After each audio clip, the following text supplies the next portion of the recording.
উজানে বন্যার কারণে ভারত ফারাক্কা বাঁধ খুলে দেয় গত কয়েকদিন ধরে বাড়ছে এদেশের পদ্মা নদীর পানি। উত্তাল স্রোতে প্লাবিত হচ্ছে নদী তীরবর্তী নিম্নাঞ্চল। রাজশাহী পয়েন্টে পদ্মার পানি আজ আরও বেড়েছে, বইছে বিপদসীমার মাত্র 4 সেন্টিমিটার নিচ দিয়ে। প্লাবিত হয়েছে শহরসহ পবা, বাঘা, চারঘাট ও গোদাগাড়ির নতুন নতুন এলাকা। বন্যার কারণে বাঘার চরাঞ্চলের 11টি শিক্ষা প্রতিষ্ঠান বন্ধ করে দেওয়া হয়েছে। প্রায় 7 দিন 8 দিন থেকে এই এক হাঁটু এক কোমর পানির মধ্যে গরুলি আছে। তীব্র স্রোতে রাজশাহীর বুলনপুর এলাকার টি বাঁধে ভাঙন দেখা দিয়েছে। জিও ব্যাগ ফেলে বাঁধ রক্ষার চেষ্টা চলছে বলে জানিয়েছেন পানি উন্নয়ন বোর্ডের কর্মকর্তারা।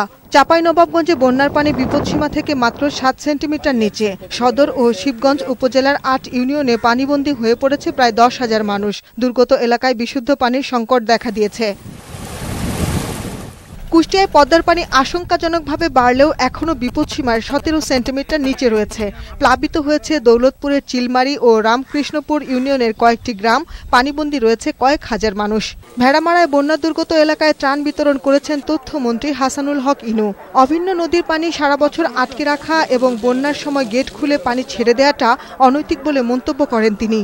একতরফা পানি প্রত্যাহার, অভিন্ন নদীর উপরে একতরফা গেট খুলে দেওয়াটা সঠিক কাজ না।